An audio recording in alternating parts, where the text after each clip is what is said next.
Bonjour à tous et bienvenue sur le 7e épisode du podcast Ifra Café.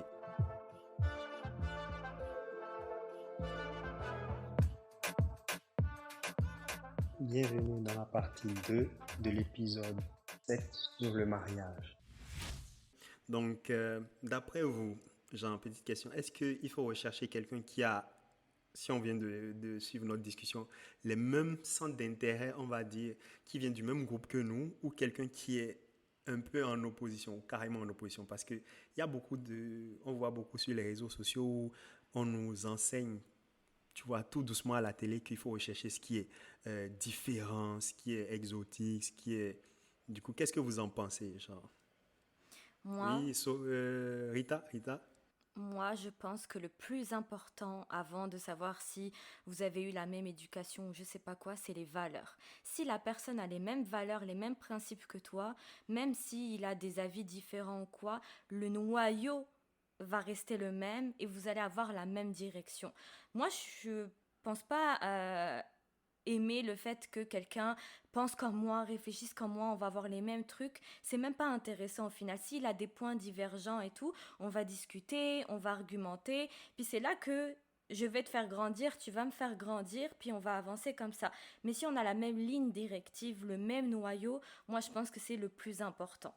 Ben, moi je rejoins Rita, c'est sûr que c'est le plus important. Maintenant, vous pouvez aller vers des personnes qui sont différentes de vous, qui ont des points de vue différents, une éducation différente, une culture différente. Tout ça, ce n'est pas un problème. L'être humain sait s'adapter et le tout, c'est de savoir s'adapter avec la personne. Maintenant, ça sera toujours plus facile d'aller vers quelqu'un qui a la même éducation que vous, la même religion que vous ou la même origine que vous. Ça sera toujours plus simple.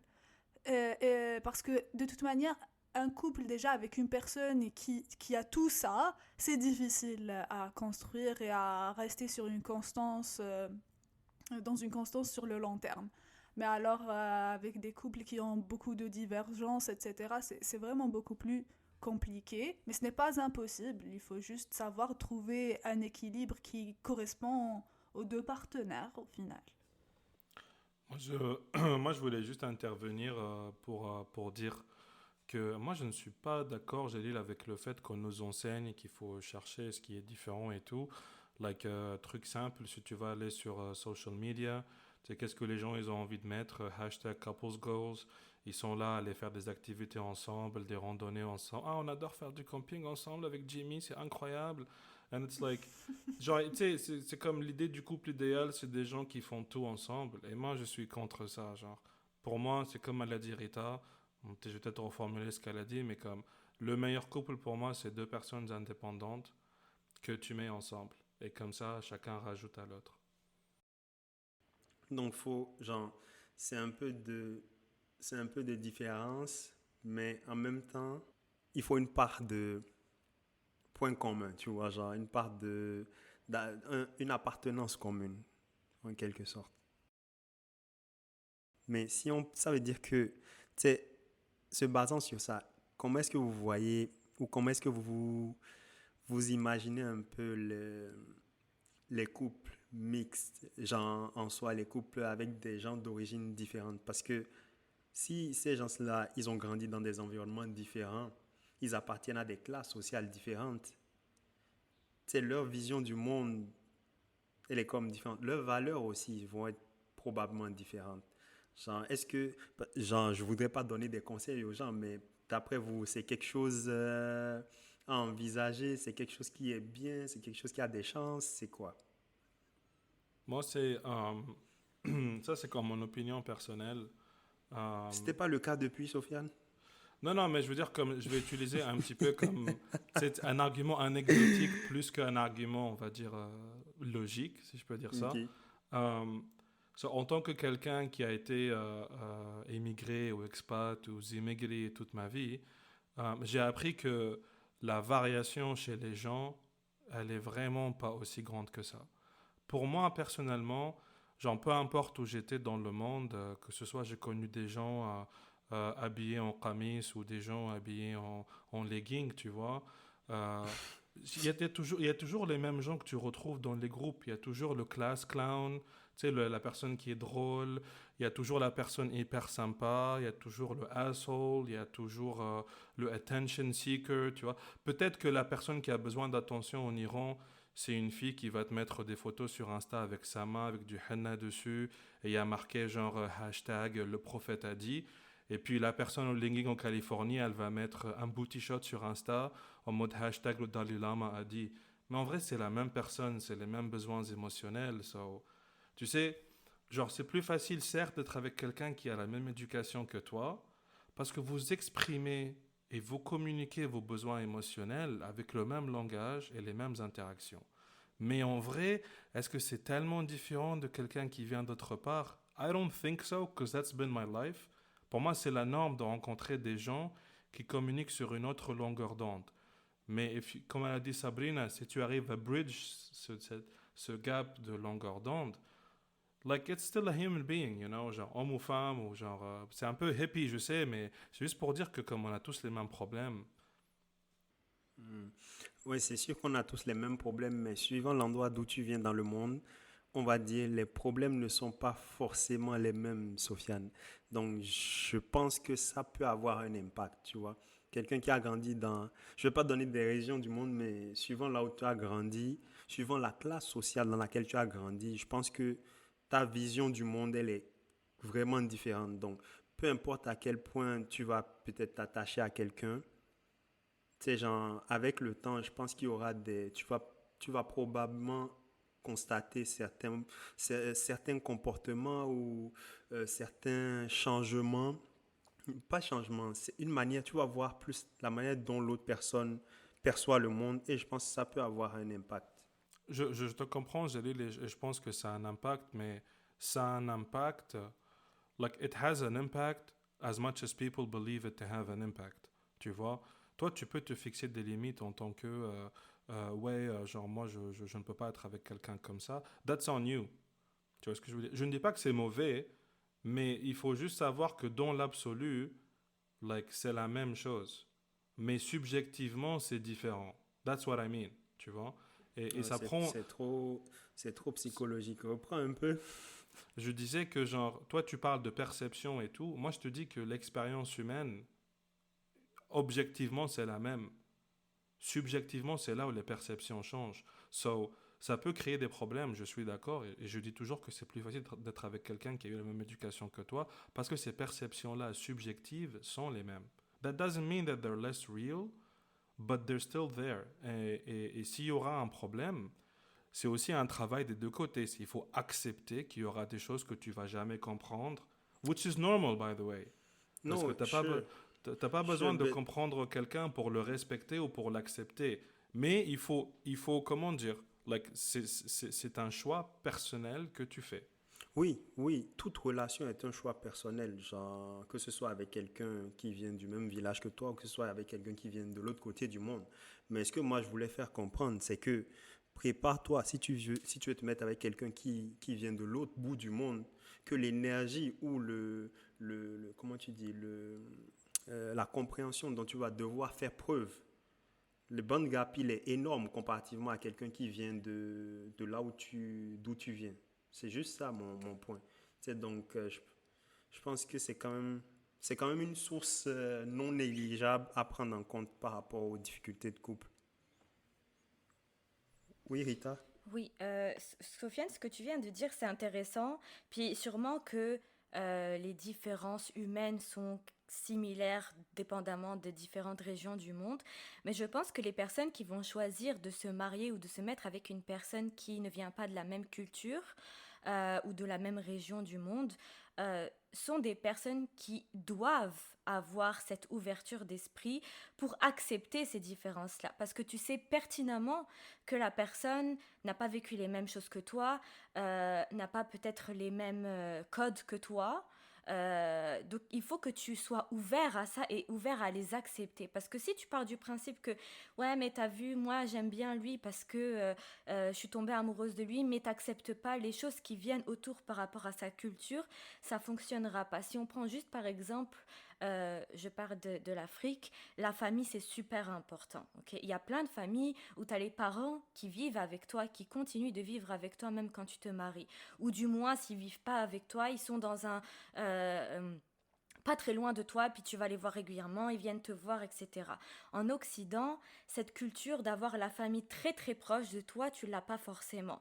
Donc quand tu te maries avec quelqu'un, où tu vois, ici par exemple, tu vas voir ta famille à Noël pour les anniversaires, et à contrario, dans une autre famille, vous vous voyez tous les vendredis pour manger un couscous. C'est pas la même chose, tu vois. Donc il faut que tu restes ouvert d'esprit pour accepter ça. Si tu n'es pas capable d'accepter ça, ça sert à rien de te mettre avec une personne parce que ça va engendrer des difficultés, des disputes. Tu vas mettre aussi la belle famille contre toi. Il y a plein de choses déjà de base, comme Sabrina l'a dit. Être avec quelqu'un, c'est compliqué, il y a plein de concessions à faire. Si tu rajoutes en plus les choses environnantes, tu vas juste, c'est sûr et certain que ça va pas marcher. Donc moi, je pars du principe, si tu veux te mettre avec quelqu'un qui est à une autre culture que toi, il faut que toi, tu acceptes l'autre culture et il faut que l'autre personne aussi accepte ta culture. Si déjà de base, vous vous acceptez pas, ça fonctionnera pas. Non, je suis d'accord.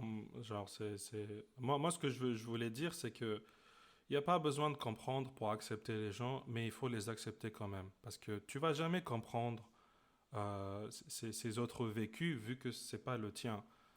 Mais il faut avoir cette ouverture d'esprit pour accepter, oui. Et ne pas vouloir changer l'autre. Parce qu'il y a Ah plein de non, mais gens c'est qui sûr, disent ouais. ouais, mais quand je vais me mettre avec lui, je vais me marier avec lui, il fera plus ça. Ou Hmm. je veux pas, moi, que la belle famille vienne me voir toutes les semaines. Sauf que oui, tu peux ne pas accepter qu'ils viennent te voir toutes les semaines, mais de là à dire que tu vas la voir juste pour Noël et pour les anniversaires, le gap est tellement grand que ça marchera pas, tu vois. Puis normalement, quand tu te maries avec la personne, sa famille devient ta famille aussi. Donc, il faut accepter ça aussi. C'est ça. Bah, moi, je suis d'accord sur ce que vous dites, mais j'aimerais juste revenir sur la question de Jalil au début, quand il parle de on encourage les gens à aller vers la différence, etc., dans les médias. Et c'est vrai qu'on voit énormément ça aujourd'hui. Mais de ça découle aussi beaucoup la fétichisation de certaines populations dans le monde. Et parfois, les gens, une fois qu'ils se mettent en couple ou qu'ils font des enfants avec des personnes d'autres cultures ou très différentes d'elles, euh, sont choqués par certaines choses ou surprises par certaines choses. Et parfois, c'est des choses vraiment ridicules. Je me souviens quand j'étais au lycée, je pense à l'époque, il y avait à la télé une femme qui avait eu un enfant avec un homme noir. Donc elle était bien sûr blonde, aux yeux bleus, etc. Et puis forcément, l'enfant était métisse. Je crois que c'était une fille qui avait du coup des cheveux afro. Et donc forcément, quand tu te mets en couple avec quelqu'un et que tu fais des enfants avec cette personne, tu t'attends à avoir des enfants qui ressemblent à ton partenaire, un minimum. Mais cette femme-là se plaignait de ça parce qu'elle ne sait pas coiffer des cheveux qui sont afro. Et elle est Ouais. là comme, moi je m'attendais pas à ce que ma fille elle ait des cheveux comme ça. Son père a des cheveux comme ça, tu t'attends à quoi? Je veux dire, mais c'est ça, mais il y a des gens qui sont un peu juste dans le fétichisme, l'idéalisation de certaines choses et pas du tout dans la réalité. Et ça, faut faire attention à ça. C'est vrai. Et puis quand tu parles de fétichisation, il y a beaucoup de statistiques qui montrent qu'actuellement dans le monde, les hommes les plus populaires, si on veut, c'est l'homme noir. Parce que toutes les femmes veulent se marier avec un homme noir, et puis tous les hommes veulent se marier maintenant avec une femme maghrébine. Et quand tu regardes, Ou asiatique, c'est les asiatiques Asiatique d'abord. surtout, ouais. C'est bah moi les j'ai vu les premières, c'est stats. les asiates. Ok, moi j'ai vu Ah oui. les stats que j'ai vues, c'est les femmes maghrébines qui sont les Ah, plus t'as vu des stats populaires. maghrébines alors? Non, non, non. Exactement. Pas du tout. Et quand tu regardes, Drake, il a fait une chanson il n'y a pas très longtemps où il parlait d'une Moroccan girl. Oh, Ça a fait oui, oui. polémique parce que cette femme-là s'est fait passer pour une Marocaine. Elle n'était pas du tout Mais elle n'est marocaine, pas. elle venait de Californie. Puis c'est Oh juste comme God. tu mets une petite touche exotique, puis du coup, tu es plus attirante. Puis ça va jusqu'à que Drake va faire une chanson sur toi parce que t'es une Moroccan girl alors que tu l'es pas du tout, tu vois. Rita, pourquoi tu souris en disant ça, là? C'est pas normal. Tu vas être très fâché et tout, là. Ben, je suis fâchée, mon sourire, il est pas en mode ouais, génial, pas du tout. Parce que Drake parle de moi. pas du tout, parce que dans sa chanson, il dénigre T'inquiète, je t'embête, Rita, dans t'inquiète. cette chanson, Drake il dénigre la femme Ouais, marocaine. j'ai écouté la chanson. Et il dénigre vraiment, il la sexualise comme jamais. Et puis il y a beaucoup de femmes marocaines qui ont soulevé ce point-là, qui revendiquent le fait que déjà cette femme-là qui s'est fait passer pour une femme marocaine, elle salit la réputation de la femme marocaine. Puis moi je suis totalement contre déjà les gens qui se font passer pour d'autres personnes alors qu'ils ne le sont pas. Puis du coup ça arrive à ce que des personnes connues vont continuer en fait cette fétichisation, bah, je sais plus comment. Fétichisation, tu vois. Et moi, je suis contre ça.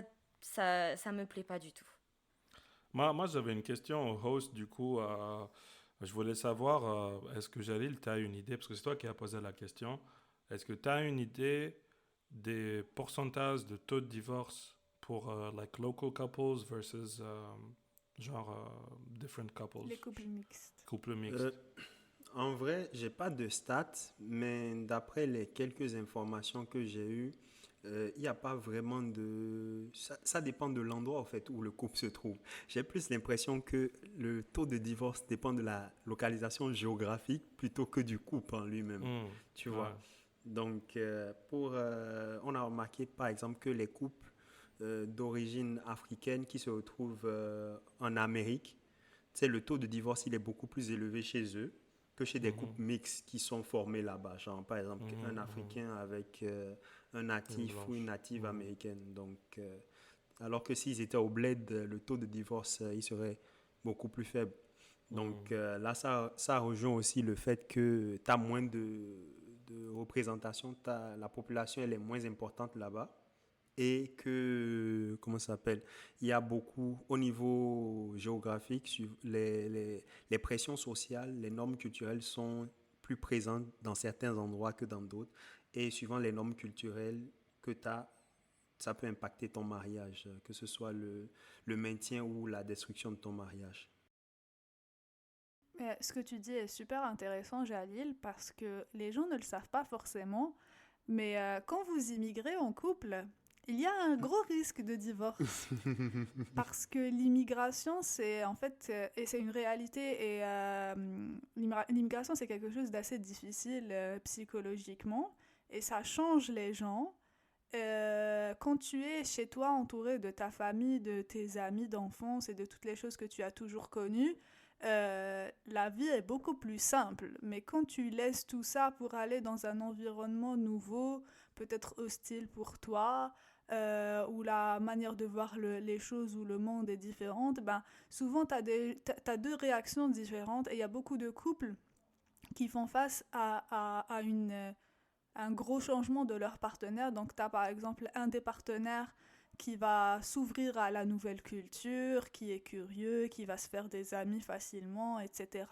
Et tu as celui qui, lorsqu'il réalise qu'il n'est plus dans son environnement de base, si je peux dire ça comme ça, va se renfermer sur lui-même et vraiment comme s'enfermer dans une bulle pour se protéger parce qu'il a peur de l'environnement dans lequel il est, parce qu'il est trop différent de sa réalité initiale. Et il y a beaucoup de couples qui divorcent à cause de ça, parce qu'ils sont dans deux univers différents une fois qu'ils changent de pays. Mais c'est une réalité. Ouais, ben, tu sais, c'est pour ça qu'on dit, déjà, avant de vous marier, le plus gros cadeau que vous pouvez vous faire à vous-même, c'est vraiment de beaucoup voyager et puis d'être curieux. Parce que quand vous restez chez vous, vous êtes tout le temps dans un milieu, vous subissez les mêmes stimuli, donc vous ne changez pas. Alors que quand vous voyagez, vous vous retrouvez dans un autre milieu, le stimuli change, vous devez réadapter votre approche au monde. Vous changez, genre votre personnalité, elle change ou elle évolue. C'est pas qu'elle change du bout au bout, genre, c'est juste que vous redécouvrez le monde parce que les réalités sont différentes, les conditions de survie ou de vie tout court sont différentes, sauf vous réapprenez. Ça ne veut pas dire que vous oubliez ce que vous avez fait, mais c'est quand même un gros changement. So, c'est sûr que ça impacte les couples plus difficilement. Déjà, une personne, c'est difficile. Là, à deux, il faut gérer toi tes changements, plus les changements qui vont s'opérer au niveau de l'autre personne. C'est pas simple. Plus les enfants Ça. s'il y en a. Exactement. Ah ouais. Ouais, C'est ça, parce que éduquer des enfants dans ton pays et les éduquer dans un pays qui n'est pas le tien, c'est pas la même chose non plus. Ouais. Et les éduquer avec quelqu'un qui n'a pas eu la même éducation et qui peut-être qui veut faire certaines choses que toi tu n'es pas du tout d'accord, tu vois. C'est pour ça que Arrêtez de présenter vos problèmes ici, là. C'est quoi? Mais quel On n'a problème? pas ce genre de problème. Grave, il n'y a pas de problème. Qu'est-ce que tu racontes? Non, mais je veux juste mettre en avant ce point-là parce que parfois les gens se disent oui, je veux me marier avec cette personne-là parce que j'aime bien, je sais pas moi, sa couleur, j'aime bien ses origines, je suis amoureuse de lui et tout. Mais je pense que le point essentiel, c'est qu'avant de te marier, il faut que déjà tu parles de tous les points par rapport au mariage et les enfants font partie de ces points-là. Si déjà de base vous ne voyez pas l'éducation de la même manière, que ce soit par rapport à la religion. Rita, c'est très intéressant ce que tu dis, mais on va aborder la partie de conseils pour le mariage plus tard. Ok. Hein? Donc, merci beaucoup pour l'intervention. Alors, je vous repose la question. D'après vous, pourquoi est-ce qu'il faut se marier ou pourquoi est-ce qu'on se marie de nos jours? Qu'est-ce que vous en pensez? Pourquoi est-ce qu'on se marie de nos jours? C'est pour condamner quelqu'un à nous aimer à vie. Non, c'est parce qu'on paye moins de taxes. Donc, ça revient à la raison économique pour C'est la Sofiane. raison économique, effectivement. Ouais. Ok. Moi- Sabrina, c'est quoi pour toi? Oh, je vais laisser Rita passer en premier. Je vais réfléchir à ma réponse. Vas-y, Rita, qu'est-ce Le qu'est-ce que point tu en économique, c'est pas faux parce que dans certains pays, je sais qu'au Canada, on t'incite quand même plus à te marier parce que ça fait que tes taxes et tout vont diminuer. Mais je pense aussi que c'est aussi un signe d'amour en fait. Et les femmes vont plutôt demander ça comme preuve que la personne les aime et elle est prête et elle s'engage envers elle à leur montrer leur amour et à rester avec elle en théorie jusqu'à la fin de sa vie, tu vois. Donc c'est plus une preuve d'amour. En tout cas, je parle pour les femmes parce que j'ai lu, enfin, j'ai pas encore terminé, mais je suis en train de lire Les hommes viennent de Mars et les femmes viennent de Vénus. On n'a pas les mêmes attentes, on voit pas l'amour de la même manière. Et les femmes voient ça plutôt comme un signe, une preuve d'amour. Que la personne, elle est prête à vivre toute sa vie avec elle tellement qu'elle les aime, tu vois, ou qu'elle l'aime. Intéressant, mais tu sais que justement, il y a le divorce qui existe. Hein. Tu as les mariages de un jour, Ouais. tu as les mariages d'une nuit, t'as... Ça, c'est pas les mêmes problématiques. Les mariages de une nuit ou d'une semaine, on sait très bien c'est fait pourquoi. Ouais, mais tu peux faire un mariage tout court et puis du jour au lendemain, si... C'est genre... En fait, petit point comme ça, je pense que ça montre rien, au fait. Tu vois, Ouais. genre, si quelqu'un il veut utiliser ça pour t'atteindre, de quelque manière que ce soit, il va le faire. Ça ne prouve pas que la personne est Non, tiens, mais toi. ça c'est comment dire, la perception de l'autre. Moi, je te parle de la perception, par exemple, de la femme qui attend ça. C'est pour elle, c'est une preuve d'amour. Après, l'autre personne en face, si elle pense que c'est juste pour arriver à ses fins ou pour avoir moins de taxes ou quoi, ça c'est son opinion à lui. Puis l'autre personne en face ne peut pas gérer cette situation-là, tu vois. Elle ne sait pas, elle n'est Ouais, pas dans sa tête. Mais de base, elle, comment elle voit les choses, c'est que c'est une preuve d'amour. Après, l'autre, si c'est pas son cas, ça c'est autre chose, tu vois. ok. Pas fiable, pas fiable, pas fiable. Sofiane, tu voulais dire quoi? Non, moi j'allais juste dire enfin, j'étais comme toi, j'allais dire, genre pour moi, le mariage en tant que contrat, c'est un contrat, que ce soit civil ou religieux, ça a des avantages dans la société. Tu vois, comme ça permet, je sais pas moi, genre, il y a moins de gossip par rapport à votre relation, ou vous allez avoir des droits tu sais, de payer moins de taxes, ou des droits de propriété, des trucs comme ça par rapport à une maison, des trucs comme ça, pour après garantir ça pour vos enfants. Mais en termes de, est-ce que ça garantit l'amour? I don't think so. Non, ça garantit pas du tout, hein. Bon, moi, je le vois comme tu trouves quelqu'un que tu aimes, tu as envie de passer ta vie avec, assure-toi que tu veux le faire. Puis une fois que vous êtes sûr, bah, c'est là où vous faites, on va dire, l'engagement civil ou Officiel. l'engagement officiel, juste pour rendre votre vie de marié plus facile. You know? Ok. En termes de comment gérer vos comptes. C'est Ok. ça. Ça garantit pas le succès ou Hmm. pas du mariage. Ouais, non, ça garantit Ok. pas, hein. Voilà, nous sommes maintenant à la fin de la partie 2 de l'épisode 7. Merci.